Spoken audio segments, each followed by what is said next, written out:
wireless signal. I'm sorry, it makes a cell phone call to the central collector. So it's a combination of the two. 40% of water meters have some sort of automatic meter reading system, which includes the guns and the drive-by. AMI is the next step up infrastructure where it can be two-way communication like you have in the electric smart grid. Again, not as useful or full-out implementation that's very beneficial for two-way for water, but it is being looked at combining with house systems, home area networks, where you connect the thermostats and the showers and the water appliances, and you use it to monitor water use and help facilitate conservation. So some companies are marketing it as Smartwater. It's not always called that. And that'd be a full implementation of that, where you've got the house wired, you've got two-way communication, and you're keeping track of more than just maybe the flow of water going into the dwelling. You're looking at other factors as well. But again, water lags behind the other sectors. Electricity, of course, is where the major implementation is for AMR and AMI.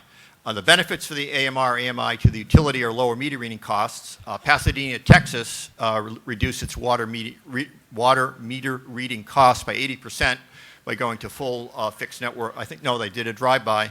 You can use it to identify leaks. You can better identify unaccounted for water, detectivation of water use restrictions, allows you. Monthly billing is usually what people go to from quarterly, but it allows more flexibility in billing. You can tell at any time, basically daily, hourly, however you set them to, what the water use is. It's better for resolving customer disputes, and as I said earlier, it can be used as a tool for water conservation. At the very least, telling the residents, the users, daily, say, or twice daily, how they're using the water. So why would you want to hack into water meters? Or why would anyone want to hack into a water meter? Well, people do it manually now before they get wireless. Well, they'll bypass the water meter. That's an old tried and true technique. Or you put the water meter in backwards, which I'm still puzzled how that works, but I guess it gives like no reading. If they're just putting the gun into the outside of the house to read from it, it just shows no change in it. And the water districts don't always raise a red flag at that and check it. So reducing the water bill and stealing water are about the same thing. You reduce your bill. So maybe you don't have it go to zero. Maybe you lower it enough so that you're saving money and they're not likely to catch you. Evade water restrictions is a very important thing. Most towns in the East Coast and California and across the world have trouble with dwindling water supplies. And so they put restrictions on use of outdoor water. That's a very tempting target for people who are very, very impressed with their green lawns. It's we get a lot of complaints by people when we have to tell them, you can't water your lawn, even though that's not really the primary purpose from a public perspective for having a water supply. On the other hand, nefarious means could be surveillance. Again, it's not as useful looking at a profile like on this chart of water use. It's not as useful as looking at the profile of electrical use, but it could be used for investigations. I heard a talk at a smart grid conference about how electrical information, looking at the difference in the profiles for electrical use, was used in an investigation to determine if somebody had kidnapped his child from the mother who was the custodian, and they were able to use that to get a warrant because it showed more than expected electrical use for more than one person in the dwelling. Well, maybe water could be used the same way. Again, not as useful and not as robust as electrical information, but it's there. You could use it, if you were nefarious, you could use it to jack up someone else's water bill or have fun with them. I'm not advising that anyone do, but it's possible. The big question is, in terms of security, is it a route to introduce malware into the water SCADA system? It would make sense, of course, for the SCADA system, supervisory control and data acquisition system that runs the actual hardware at the water system, to be separate from the billing system and from the administration system. And in many cases it is, but not in all cases. So it's just a question. I'm a long way from trying to answer that question, whether if you could do some fuzzing or enter some malware into the wireless system for the meter reading, could you introduce something into the SCADA system? That's interesting. Could you get into other smart grid networks like the electrical grid, especially if they're commingled?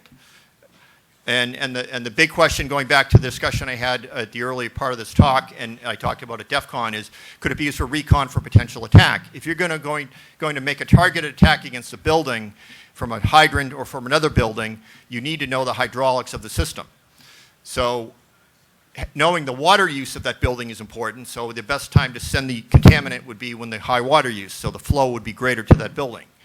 But possibly you could use off-the-shelf water hydraulic software and take the water data you could get from the hacking the water meter information, just sniffing it off the wire, and that might give you enough information to make an intelligent attack for introducing a contaminant. Again, that's still a question too. So in terms of the hardware, and I'm getting a little technical now. That's where I hit the wall and doing this research. 900 megahertz is the most commonly implemented technology for the wireless systems.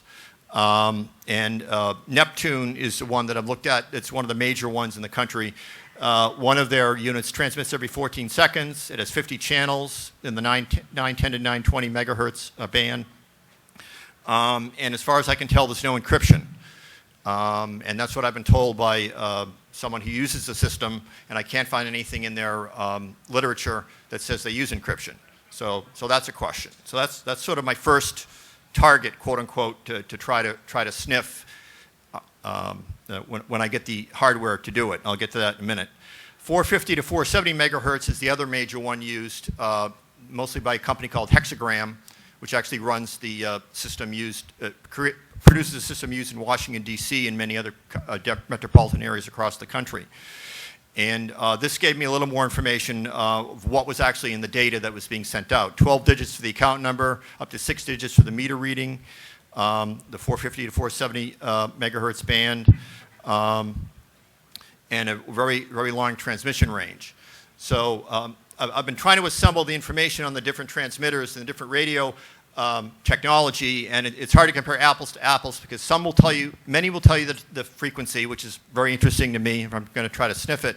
Many of them won't tell it, which is better for security if they don't release that information, I suppose. And some of them tell you what's actually in the data, and some of them don't. So I'm still working on trying to assemble all that.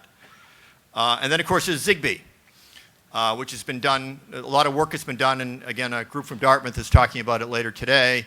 And over there, and Josh, I went to his talk at QuahaCon last year about that. And so anyway, I was very excited in my research finding that Zigbee had been used, but I can't find it being used in the U.S. for wireless water transmitters. It's used in house systems, but if you were talking about a water meter, like I'm talking about, it's in China and it's in Russia. So there are companies making Zigbee water meters, which is very interesting, since Joshua has shown the way for, and he flashed one of the USB sticks for me, so I'm ready to start sniffing Zigbee. But that's not going to help me in looking at water meters wireless water meters in the U.S. So I've been looking for a 900 megahertz hardware, and that's where I hit the wall. I'm not a university. I don't work for a security company. I'm a one-person firm doing tech support. So I was working on this after Defcon, and then I hit the wall trying to find technology to sniff 900 megahertz. Then I got very busy with work and was able to revisit it a few weeks ago. And I look on eBay for stuff from the manufacturers. I email people who know more than I do. I stopped looking for Zigbee since I found out I couldn't really find any applications in the U.S. And I think the most likely one is the Amtel RZ600 USB stick that the folks from Dartmouth are going to help me understand later today.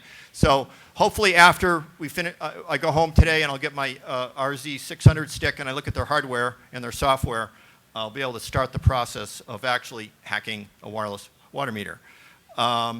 So I'm behind schedule, as I said. This is sort of incomplete information. I'll get that hardware. I'll look at the software. I'll have to figure out, there might be some off-the-shelf software I can use, because the nice thing would be is to drive around an area, pick up the signals, put it on a GPS, and then show you where everyone is and what the reading is. That's sort of the ultimate goal, and that should be possible, but we'll have to see what the software is for that USB stick. There's another one that's perfect for it, but I can't find out how to buy it, and I'm looking on eBay. And also, I've emailed Marcia Hoffman from EFF, who's here, and she'll be advising me on the legal issues before I do anything that might not be the right thing to do. So, and of course, through my contacts in the water industry in Massachusetts, where I am, I'm pretty sure I can find I know 5 or 6 water systems I can at least ask, hey, could I try this out? And they might all say no. And then I'll see where I can go. But there might be one that would let me try something, and then I'd be able to do a test of it. So that concludes my remarks. Is the next speaker here? Nope. Okay. All right. Thank you.